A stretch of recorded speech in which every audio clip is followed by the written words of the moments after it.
In personal, what was the reason behind the merger and acquisition? I realized actually the need to change probably 5-6 years ago. I have known Khun Supachai in CP and True for 20 years. But you have met him as a personal? Exactly. I met him so many times. I was the CEO of True-dtac up to 2008. And then for the last 8 years, I have been the global head of Telenor. I think this merger is one of the largest mergers and acquisition in Thailand. I want to know your statement once again about the antitrust law. First of all, I'm looking at them now. Sure. So during a transition, what is your role? The leader's role is actually to be a coach. The Secret Sauce สวัสดีครับผมเคนนครินทร์และนี่คือ The Secret Sauce What's your secret วันนี้ The Secret Sauce มีแขกรับเชิญพิเศษครับคือคุณซิกเว่เบรกเก้ครับท่านเป็นผู้บริหารสูงสุดของ Telenor Group ครับคือดูทั้ง global เลยเป็นบริษัทโทรคมนาคมจากประเทศนอร์เวย์และเป็นบริษัทแม่ของ True-dtac ครับผมเชื่อว่าหลายท่านอาจจะเคยได้ยินชื่อของคุณซิกเว่มาบ้างหรือว่าถ้าใครอยู่ในวงการมานานหน่อยจะรู้ครับว่าคนนี้แหละครับคือคนที่ทำให้ True-dtac ในยุคหนึ่งเนี่ยเฟื่องฟูมากๆและเทิร์นอราวตัวเองกลายเป็นผู้เล่นที่น่าสนใจในโทรคมนาคมได้นะครับแต่ว่าในปัจจุบันนี้มันเกิดเหตุการณ์ที่เปลี่ยนแปลงไปค่อนข้างมากทีเดียวนั่นคือการควบรวมกันระหว่าง True และ True-dtac ครับเกิดเสียงวิพากษ์วิจารณ์หรือว่าเกิดความคิดเห็นที่แตกต่างมากมายวันนี้ครับที่เรามีโอกาสพิเศษได้คุยกับคุณซิกเว่ผมจะพูดคุยเรื่องนี้ครับว่าอุตสาหกรรมโทรคมนาคมในตอนนี้เปลี่ยนไปอย่างไรอะไรคือเหตุผลเบื้องหลังที่เขาต้องควบรวมกันและเรื่องของการผูกขาดเรื่องของลูกค้าเรื่องของวิธีการต่างๆที่เขาทำกันอยู่ในตอนนี้เนี่ยมันเหมาะสมแล้วหรือไม่อย่างไรเขามีความคิดเห็นต่อเรื่องนี้อย่างไรซึ่งผมก็ถามเขาไปตรงๆนะครับและหลังจากนั้นอีกพาร์ทนึงที่ผมเชื่อว่าหลายท่านพอที่จะคุ้นเคยอยู่บ้างในหมวดของคุณซิกเว่ก็คือเรื่องของการเป็นผู้นำครับคุณซิกเว่เป็นผู้นำเขาเคยเขียนหนังสือ My Life as a Coach ด้วยเขาอินมากเรื่องการบริหารคนครับวันนี้เราจะเรียนรู้บทเรียนของเขาในการบริหารคนว่าทำยังไงในช่วงการเปลี่ยนผ่านเพราะว่าเขาต้องเปลี่ยนผ่านอุตสาหกรรมของเขาบริษัทของเขาจะ manage คนยังไงในช่วงนี้ทั้งในประเทศไทยปากีสถานบังกลาเทศเมียนมาวันนี้ถือว่าเป็นตอนพิเศษจริงๆที่ผมเชื่อว่าทุกคนจะได้เรียนรู้เรื่องบทบาทการเป็นผู้นำในการเปลี่ยนผ่านครับสวัสดีครับคุณซิกเว่ สวัสดีครับ Thank you for joining us as a very special guest. Well, thanks for inviting me. Very exciting. Yeah, welcome to our show.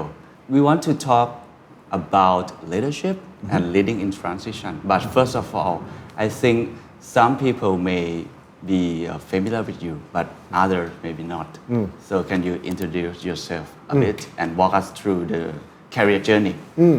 I have been living in Thailand for quite some while, and I actually came to Thailand. It's now 20 years ago, and this was when Telenor, the company that I work for, a Norwegian telecom company, decided to buy into True-dtac.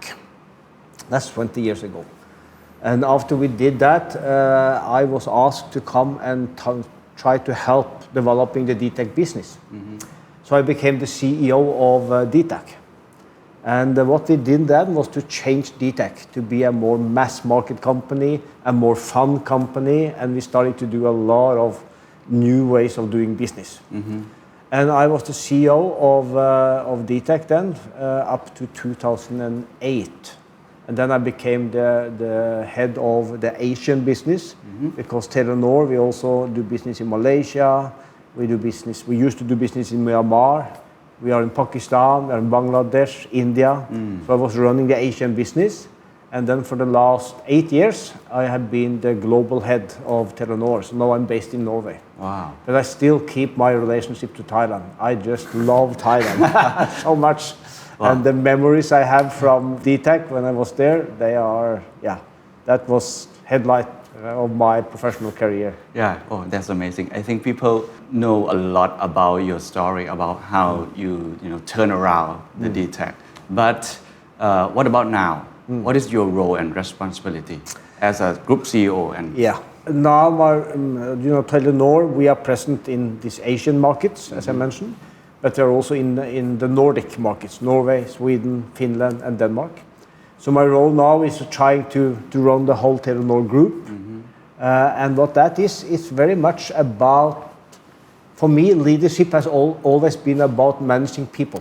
Managing people. Yeah, and my key role is actually to be a coach, as I call it, is to bring the right players on the team, is to develop the management team, is to make sure that they are equipped to do what they are supposed to do, and it's to develop the culture. So that's my role, because all the managers, all the leaders, they have their own responsibility.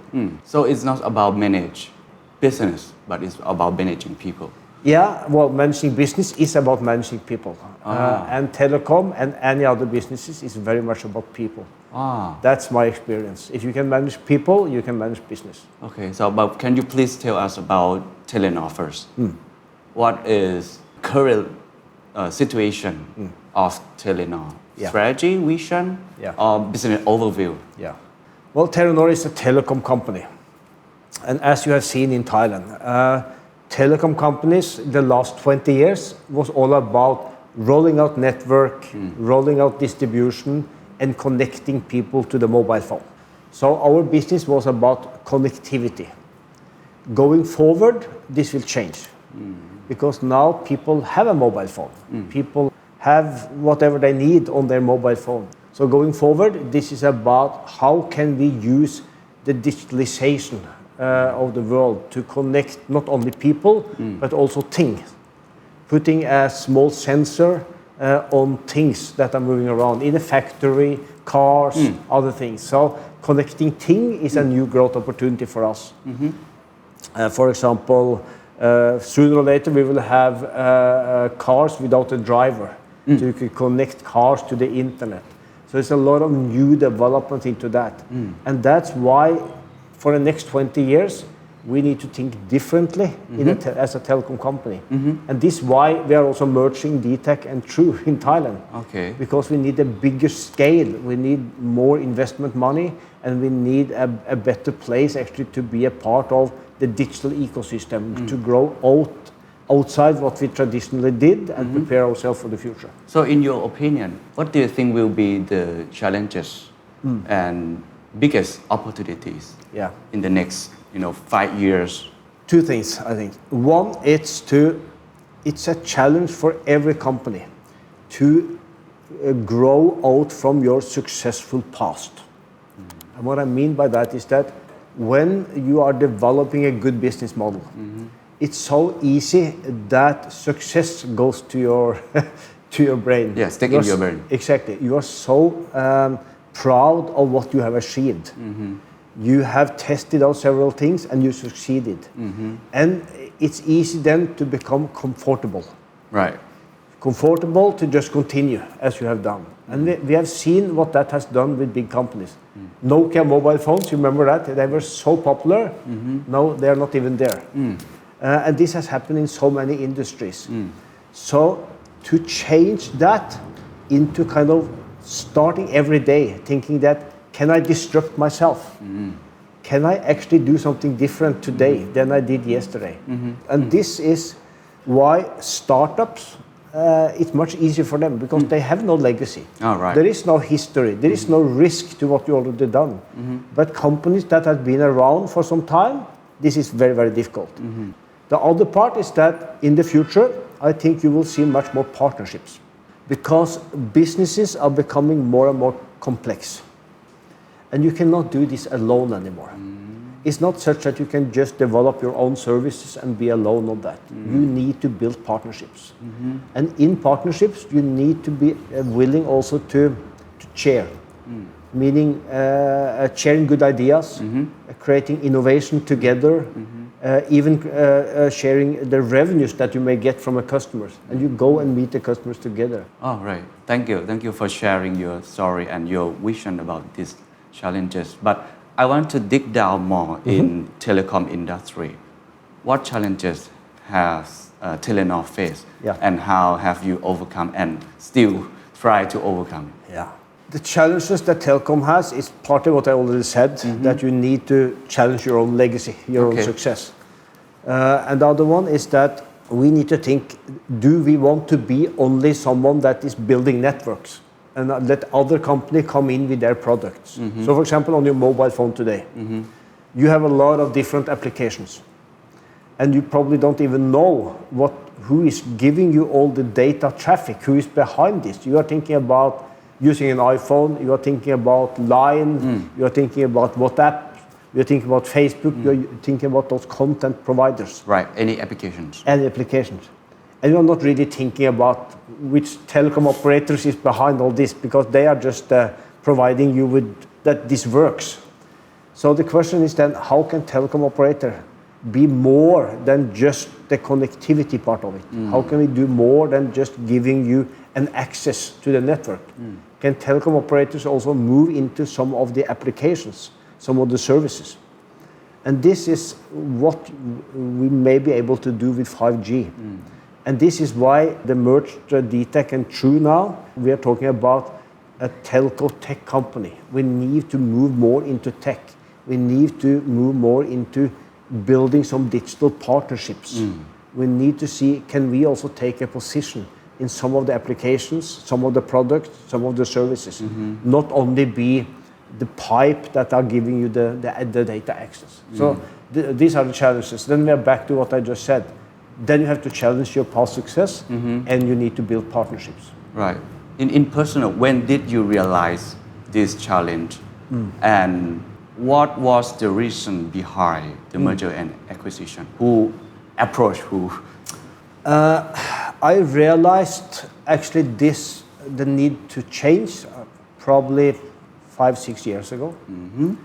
Because 5-6 years ago we saw that, and now I'm not only talking Thailand, I can also talk globally.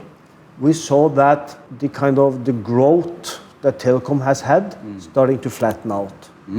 And it started to flatten out because everyone had a mobile phone already. And the only thing we did was to compete on giving more data packages for less price.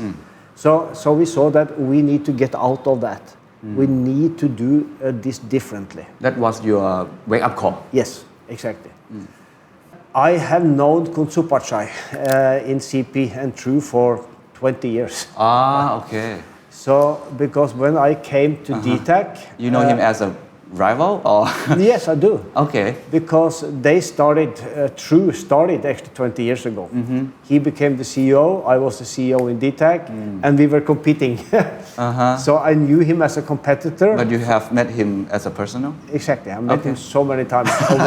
First he started with being a competitor, then it moved into a friendship. Okay. So then I have been kept the dialogue with him, and we have been updating ourselves, how are things working.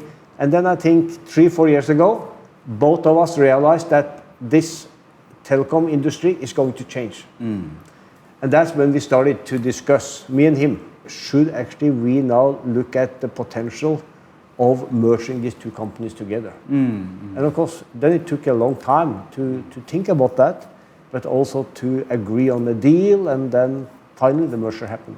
Right. You mentioned about how difficult of making partnership. You know, you have your own ego. And this story is, represent this your thought. So how did it happen? I mean, when you talk to Kun Supachai, or Kun Supachai raised this issue to you, how long it happened? That's a good question. Well, I think the first reaction you have when discussions like that happens is that, I want to keep what I have. I don't want to change. Because we think that what I am doing, I'm so proud of that. So why go into something which is difficult, challenging, unknown. So this is a human reaction.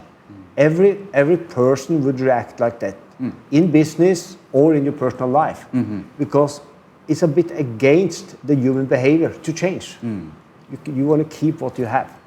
So the first reaction when you start discussing that is no, don't want to do that.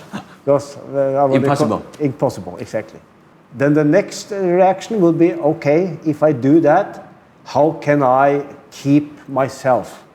Can I be in control? Can I kind of, a merger is fine, but I still want to do things my way. So then you have to overcome that. And then you start building a relationship where you are equal. And that's why Kong Supershai and myself, when we presented this merger, we talked about partnership of equals. Meaning that we are doing a merger, but we are doing a merger from two different partners into something new. And we are going to equally influence that new company. So it was important for us actually to do that. It shouldn't be one big partner and a little partner. It shouldn't be one that is controlling the other one. It should be to try to build something new. Right. I think this merger is one of the largest mergers and acquisition in Thailand. And it's the biggest, this is the biggest telecom merger in the whole Southeast Asia. Oh, really? Ever. Oh, okay. But the other side, people, have been debating about this case. Yeah. About, antitrust law. Yeah. So I want to know your statement once again about the antitrust law. Well, first of all, I appreciate that there is a discussion around that because it should be a discussion on that. The regulator has a role in that. The consumer agencies has a role in that, and there should be an open and public discussion around what is best for the consumers, because that is the antitrust is all about. What is best for the people, for the customers. So I appreciate all that. My answer to that, it's that first of all, even after we merged, we have a big brother, AIS, that is a main competitor. But then we also have the merged entity of TOT and CAT. That is also a competitor. So there are competitors in the market. And what we will do, we will make sure that the new merged entity, we will really focusing on bringing even more innovative services to our customers. So we are not going to take advantage of the merger with the customers. It's the other way around. We think the merger is enabling us to give our customers even better services into the space of technology, into the space of also being on your phone when it comes to services and applications, not only on providing the data connectivity. So have you ever read or reviewed the argument, the comments from any stakeholders, especially the commentators or regulators, and what is your feeling? Of course, we spent a lot of time before we announced the merger around exactly this issue. How can we explain this as being good for our customers, but also good for Thailand? So we, for example, when we launched it, we also talked about that we want to create an innovation center in Thailand. We want to work together with Thai startups that want to take a position into the digital future of this country. So we discussed that quite a lot. So when we announced this deal, that's 1.5 years ago. This was a story that we had. And then we had several discussions with the regulator. And of course, we followed all the arguments that were in the media throughout this 1.5 years almost, and tried to take in the different viewpoints, but also listening to the regulator. And the regulator came with several things that they would like us to take on board in the merger. They want us to keep two brands in the beginning, so it will be both the True and True-dtac. They want us to also, if there is any service providers that want to use our network, that we will allow that. So all these arguments we have taken in and seriously trying to avoid this being something which is not good for Thailand or for the customers. Right, right. Some people against this merger very much. I think this is a chance for you to tell them respond to that negative impact on Thai consumer, something like that. Okay. First of all, we are going to build an even stronger network. There are still areas in Thailand that doesn't have a very good mobile network. That's one.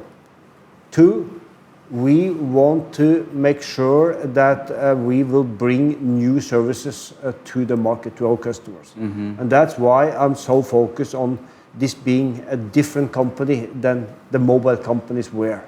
So you should expect us to come with new digital services on top of just using your mobile phone to surf internet. We should give you some new innovation services. The regulator will make sure that we keep us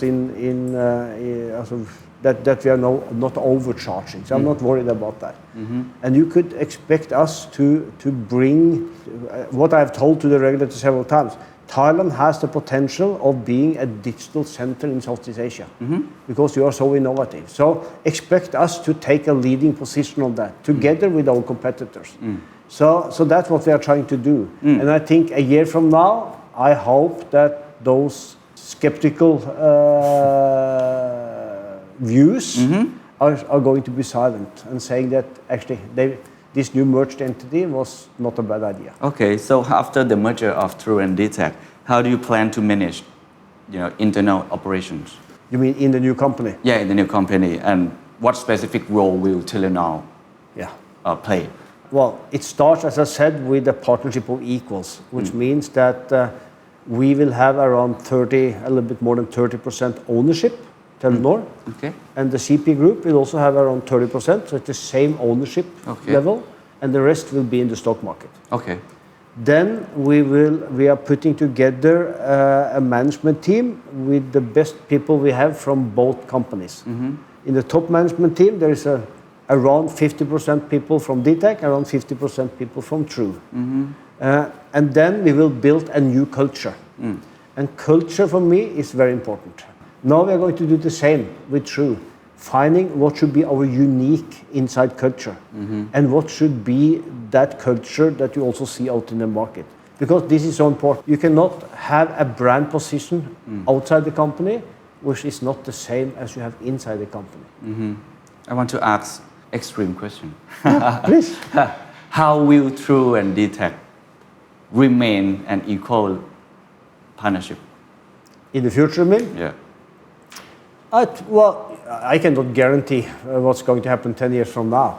What I do know is that both the CP Group and Telenor Group is very determined to build this new company in an equal partnership spirit.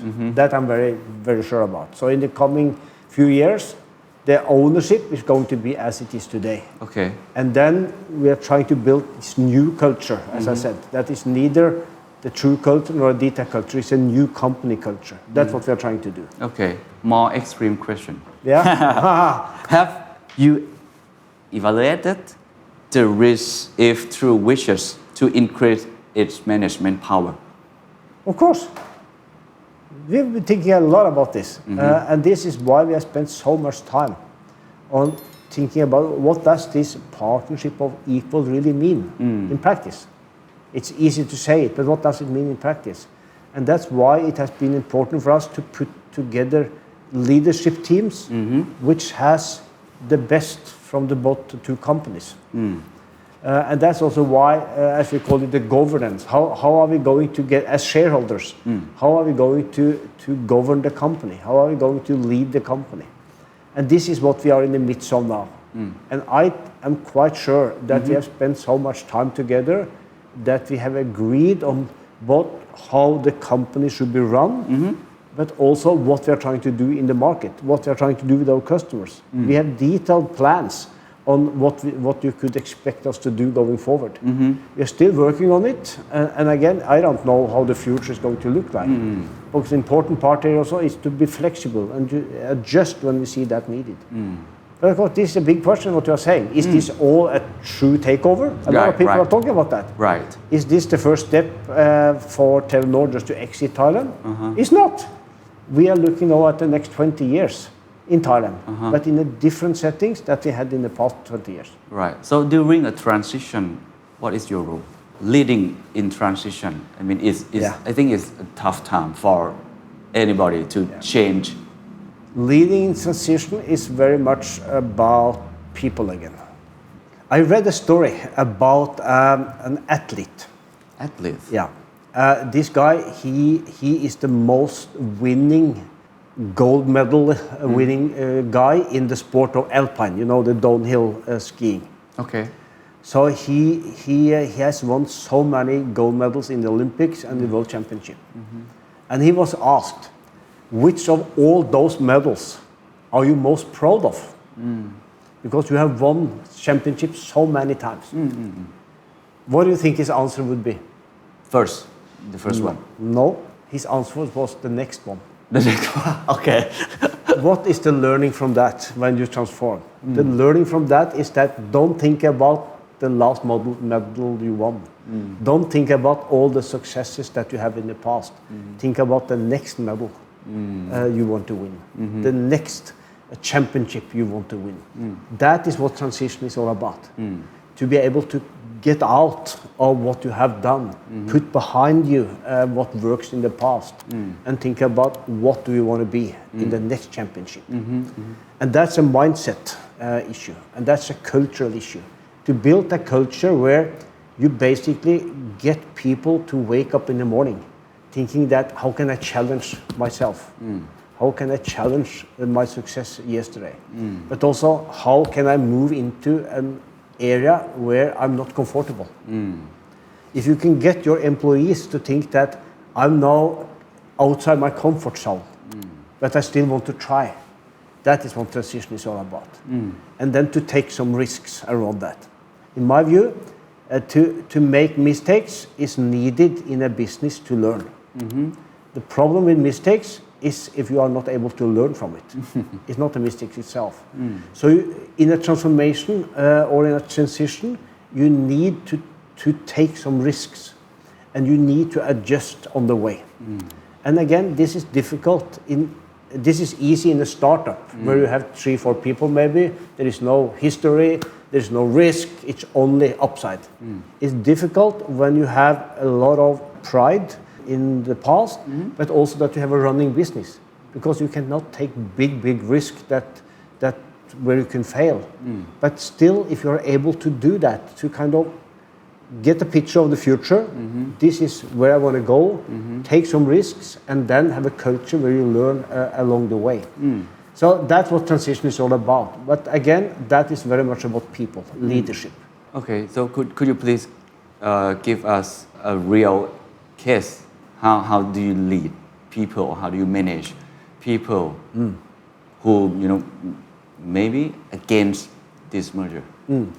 Well, when we came to DTAC, we did exactly what I talk about now, together with the team. And for example, we said that how can we build something which is completely different?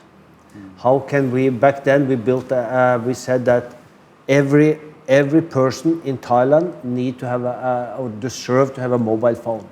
And 20 years ago, there were quite few people actually that have a mobile phone. And we said that let's actually bring down some of the prices such that people can afford. That was a big risk. And this is what I'm talking about when it comes to taking some risk, building a culture, but also putting together a team. And looking at the team as, I often talked about in DTAC, that the leader's role is actually to be a coach.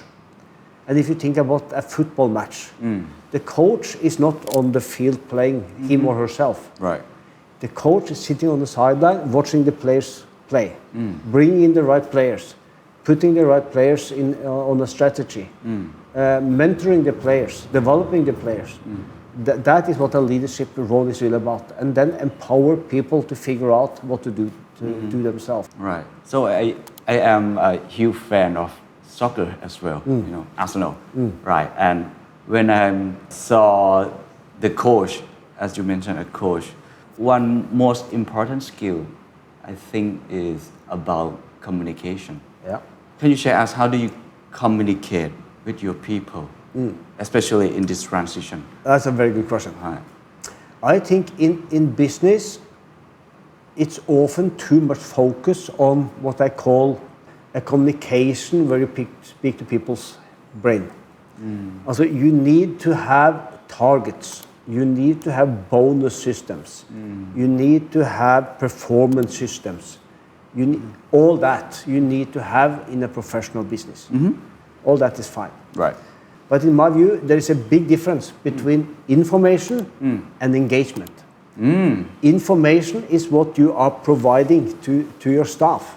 Information is everything that a normal professional business does. Just inform. Exactly. But engagement goes to the heart. Engagement is when people feel that, wow, I'm being respected, I'm being seen, I can contribute, I'm an important part of this journey. I feel good in my heart here, I'm part of a culture. It's like a family for me. If you can do that, then you are combining kind of the rational part and the more emotional part. And I think very often in business, we are not able to engage a person. He or she works there because he gets the salary and have a nice place to work and know what to do, all that. But if you can make this personal, if you make this a personal engagement, that's where you build a culture. I assume that's what you are doing in this company. That's right. To make it so successful. Right. And the CEO or the leader in that company, then you need to be able to communicate that way. I remember a story one time actually. And this was, you remember, many years ago when President Kennedy, when he was a president in the US, he decided to put a man on the moon. Okay. Many years ago. And then the story I read about was that one day a journalist came to this NASA organization where they were preparing to put the man on the moon. And then down in the lobby area, I saw a guy cleaning the floor. And the guy was singing. And the journalist went to the guy and said, "Why are you so happy? You're kind of just going ahead to clean the floor." And the guy said, "Wow, I'm putting the man on the moon." And the journalist said, "What are you talking about? I'm going to have a meeting with the CEO just to hear how we are progressing." And the guy said, No, I'm a part of that team. Because if I'm not cleaning the floor, maybe someone is coming in here, flipping over, top management flipping over and hurt themselves, and we will never be able to go to the moon. Wow. So I have an important part of that mission.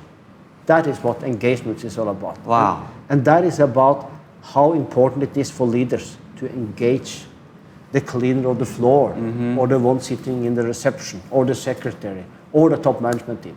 All a part of an ambition, all a part of a culture. Wow. And they're equally important to make that happen. Oh. That's engagement. Oh, amazing story. So, looking outside from Thailand, you have managed across the market in this region and also in Norway as well, right? So, do you have any similar challenges? Yeah, more or less the same.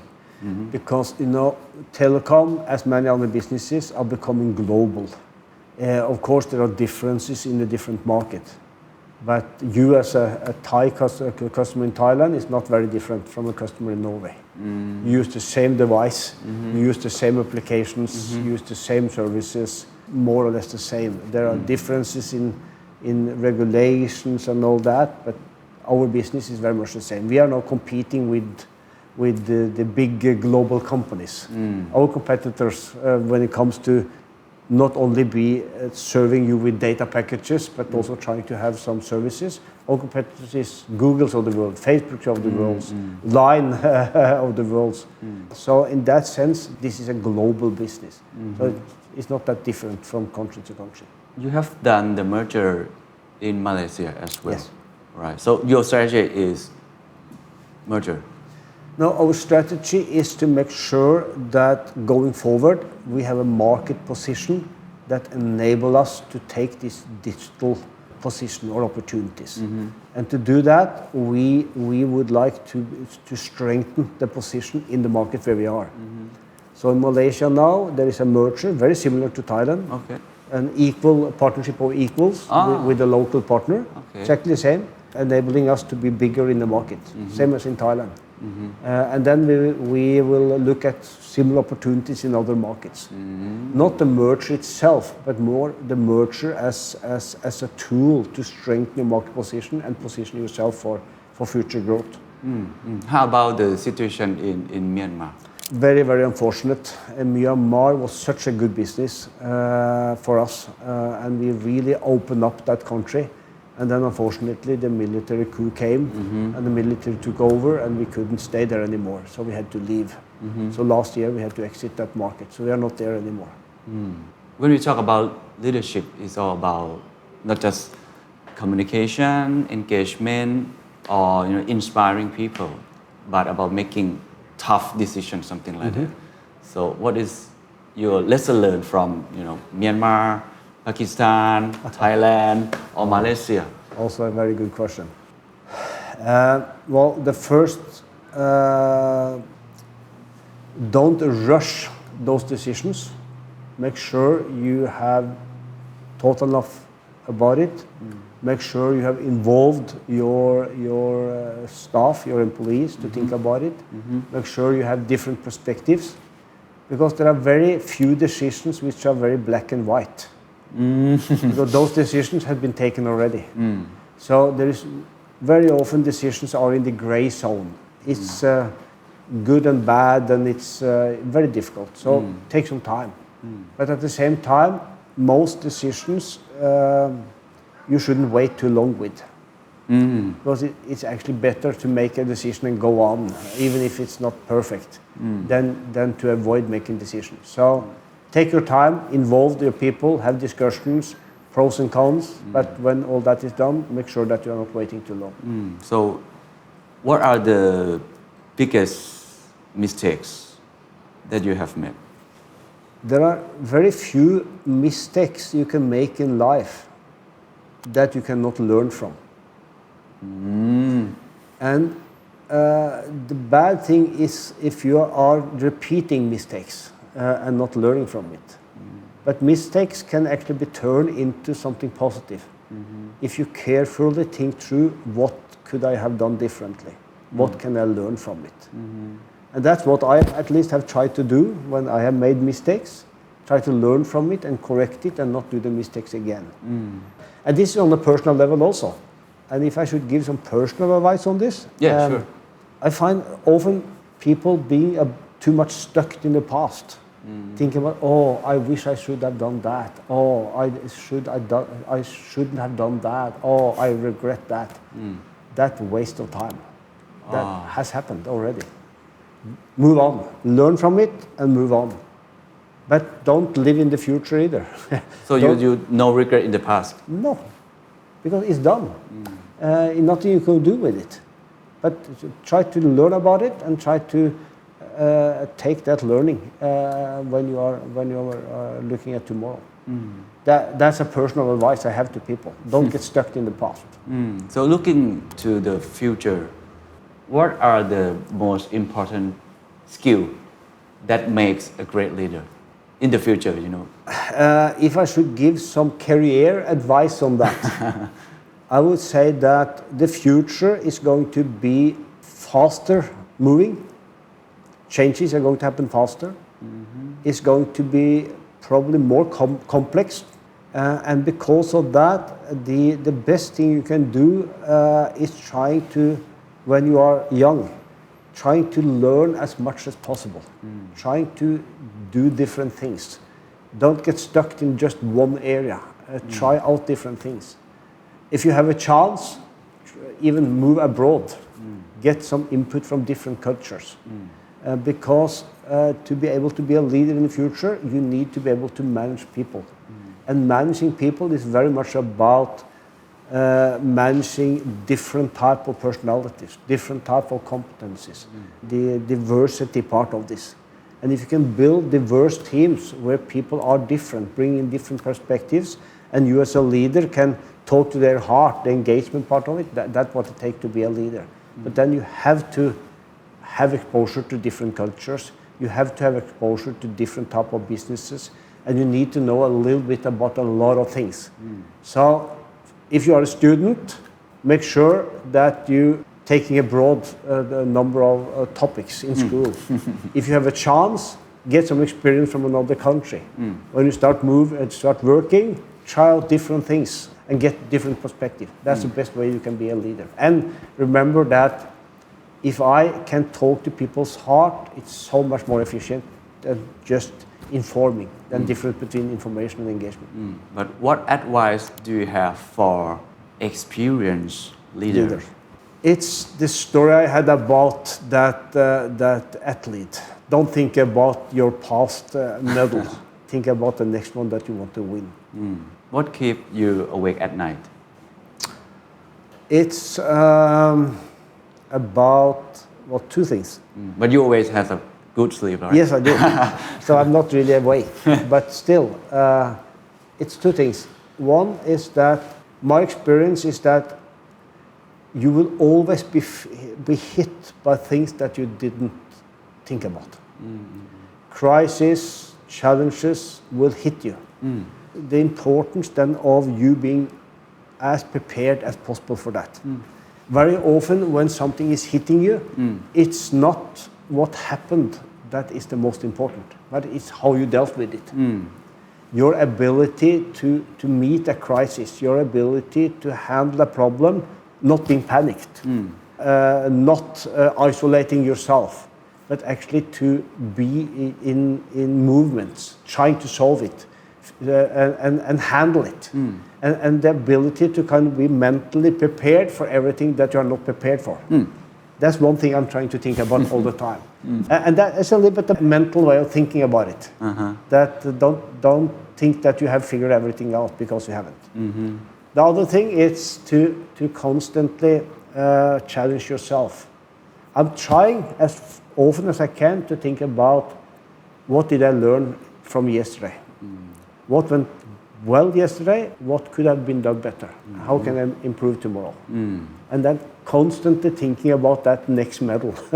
Thinking about how can you just do things differently and not getting stuck in the past. So and is there, so I'm thinking about can I do things better?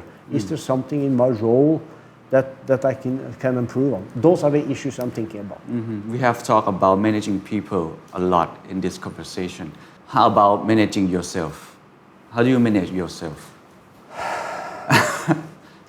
Well, I think you are so energetic for me. I think a couple of answers to that question. First one is that, to me, that is very simple. People are talking a lot about, reading a lot about health and how to be well and all that. Yeah. To me, it's easy. You have to get sleep, you have to exercise, you have to eat. Those three things. And you have to be systematic about it. And don't skip sleeping, don't skip exercising, and don't skip meals. Then you have taken care of the core part of it. But then the other part of it is more that meet every day with an open mind and deal with the challenges that you get during the day. Again, don't get stuck in what happened yesterday, and don't get stuck about dreams you have in the future either. Deal with it on a daily basis. If you can do that, you will progress. If you can do that, you will handle the stress as well.